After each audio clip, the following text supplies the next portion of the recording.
गुरुजी, मैं पानी का लोटा चढ़ाते चढ़ाते मेरा पूरा कम से कम मेरे को 8 साल हो गया, पर मेरी जिंदगी में सुख बिल्कुल नहीं आया।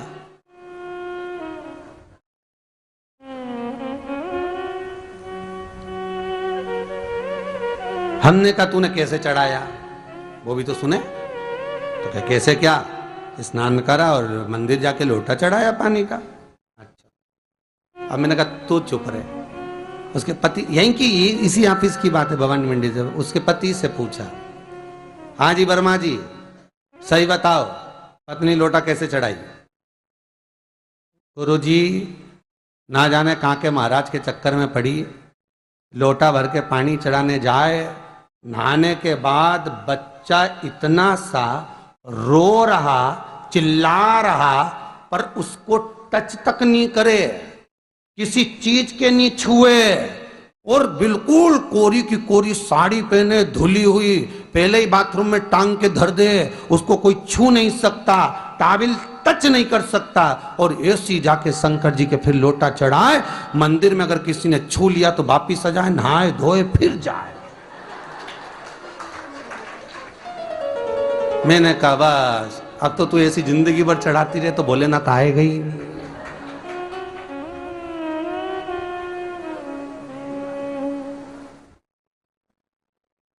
सत्य बोलो रे, मिलेगा।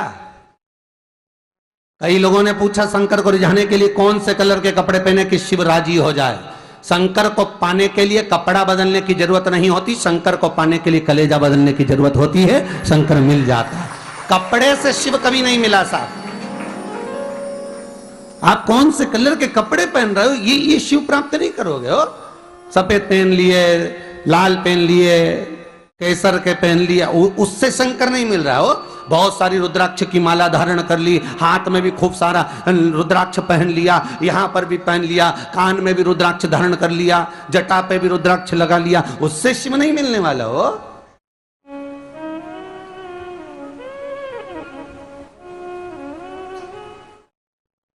अरे भाई,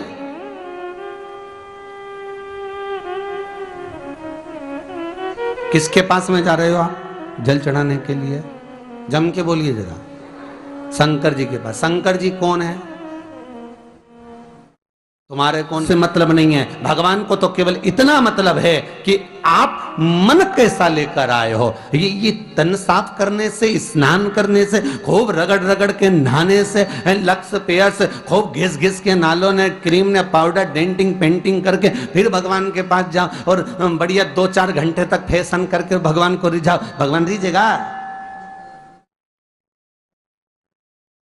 अरे गर्ग संहिता में लिखा है कि शंकर को एक बार प्रणाम करने का फल क्या है कि 10 अश्वमेध यज्ञ के स्नान का जो फल होता है वो मात्र शंकर को प्रणाम करने से मिल जाता है।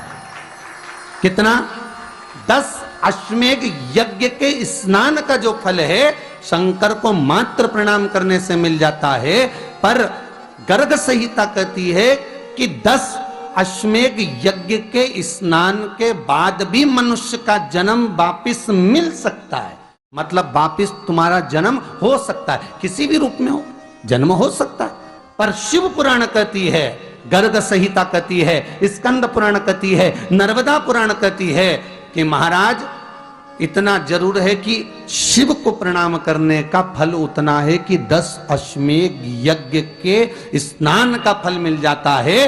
पर गर्ग संहिता कहती है कि शंकर के चरणों में अगर प्रणाम कर लिया तो ये पक्का है कि अश्वमेध यज्ञ का फल भले कट जाए पर शंकर के प्रणाम का फल नहीं कटता, उसका वापिस जन्म नहीं होता और वो शिव का हो जाता, वो शंकर का हो गया, फिर उसका जन्म नहीं है महाराज।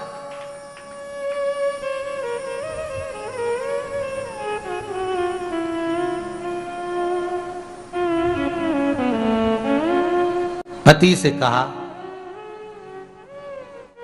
हाथ धो, स्नान कर लो जल्दी से, फिर अपन को चलना है मंदिर। पति बोला नहा लिया एक बार तो दूसरी बार फिर से नहा लो।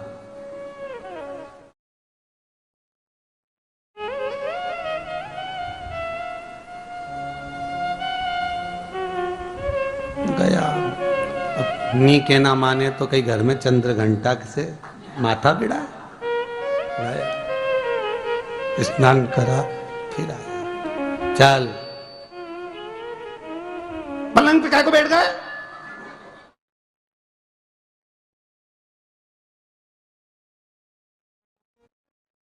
पलंगी तो है।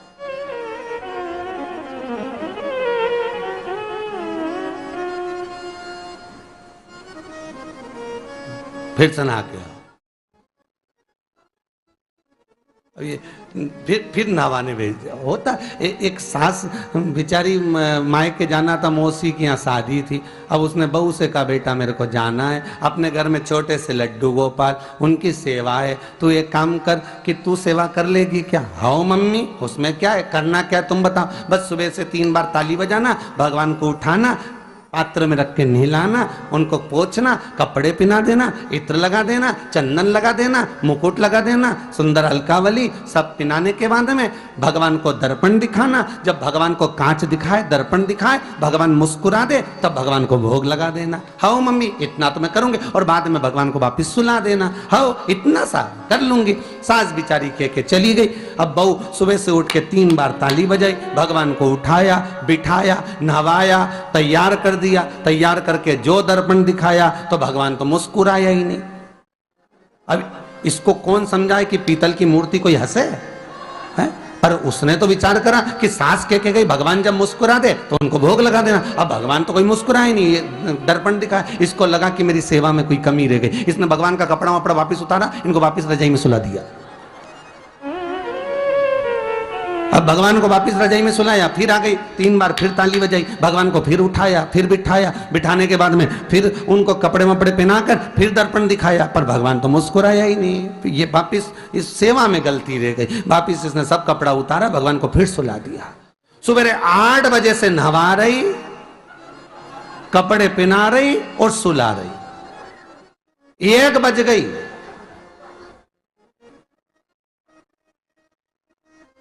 कुछ गलती रह गई होगी अपने सास के गई।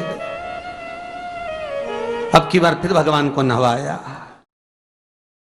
भगवान भी मन में सोचे नहवाई नहवा रही, खवा तो कछु ना रही। 28 बार नहवा दिया। इसके बाप का क्या जाए, 29 बार भी नहवा देगी। सर्दी होगी तो हमको होगी, इसका क्या जाए। नहवा ही रही है और खवाती कुछ नहीं, फिर सुला देती है, फिर ताली बजा। अब क्या फिर आ गई और 29वीं बार फिर बैठ गई और फिर भगवान को नहवाया, कपड़े पहनाया, और पहनाने के बाद भगवान का श्रृंगार करके जैसे ही दर्पण उठाया, उठा के जो भगवान को दिखाने लगी, भगवान ने मन में सोचा अब की बार तो हंसी दूंगा, चाहे कुछ भी हो जाए। और भगवान दोनों दांत दिखा दिए। जैसे ही भगवान ने दांत दिखाया, इसने दर्पण रखा और जल्दी से भोग लाई, भगवान के जिमाया। भगवान के जिमाया, जिमने के बाद भगवान को फिर वापस सुला दिया। अब ये सुबह से जैसे ही आए तो भगवान पहले ही मुस्कुरा के, क्योंकि भगवान को मालूम है नहवाएगी 25 बार का मतलब उससे चंद हंसी दो, हंसने में क्या जाता। तो भगवान पहले से मुस्कुरा के बैठ जाए। अब एक दिन सास आ गई। सास ने कहा बहू अब सेवा मैं कर लूंगी। हाँ मम्मी कर लो। मम्मी सेवा करने बैठी। मम्मी ने भी स्नान कराया, श्रृंगार करा, कपड़े पहनाए, मुकुट लगाया। सब लगाने के बाद जैसे ही सास कांच दिखाने के लिए दर्पण को उठाई, इतने में से मूर्ति में से आवाज आई, दर्पण तो तेरी बहू दिखाएगी, उसको बुला दे, बहुत जोरदार दिखाती, वो दिखा सकती, तू वापिस धर दे दर्पण, तेरे बस का नहीं है। भगवान को भी लगा कि भैया सामने अब इसमें कोई दिखावा था क्या? प्रेम वात्सल्य था। भगवान भक्ति के बल पर ही था। फिर बैठ गए पलंग पे, नाव वापिस नाते नाते चले, मंदिर पहुंच गए और राम बेलपत्तर तो घर धरी आई। जैसे ही बोली बेलपत्तर घर धरी आई, पति इसको घूर के देखा, 2 बार नवाया है और बेलपत्तर रखा ही घर। ये पति से कहती कि तुम लेने जाओ, उससे पति पहले ही बोल दिया था कि मेरा तो आज घुटना बहुत दुख रहा, बहुत घुटना दुख रहा।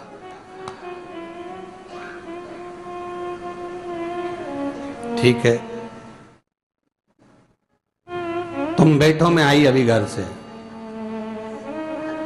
अब घर जाते जाते मालूम पड़े फिर कहीं का कोई छुआ गया तो नहाने बैठ गई।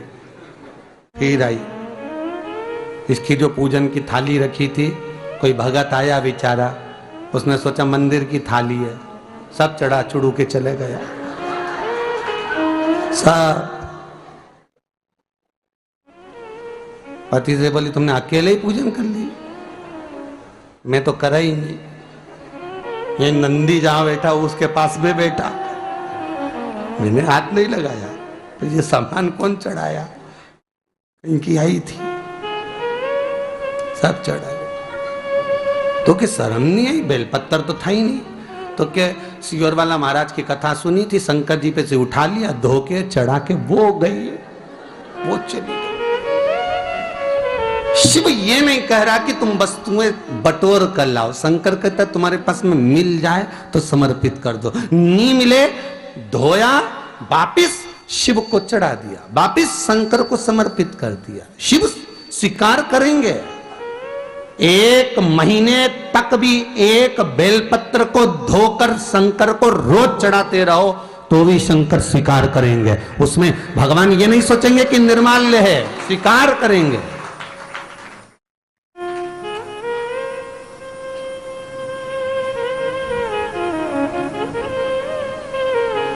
पर इसका मतलब ये नहीं है कि तुम मंदिर के घर से अगर पास में लगी हो, नजदीक में लगी हो, 8, 10, 15 घर छोड़कर कुछ थोड़ी दूरी पर भी बेलपत्र लगी हो तो लेकर जरूर जाना। नहीं तो कहीं कहीं की इतनी आलसन। उन्होंने कहा सियोर वाला महाराज बोला तुम तो उठा उठा के चढ़ा दो, तो भगवान के मंदिर में ही बेलपत्र नहीं जाए मालूम पड़े हो। तो ऐसा नहीं है कि नहीं जाए वाला, जाओ, पास में लगी हो तो लेकर जरूर जाओ। भगवान को समर्पित करने के लिए थोड़ा ना थोड़ा भाव भगवान के द्वार पर जरूर लेकर जाओ।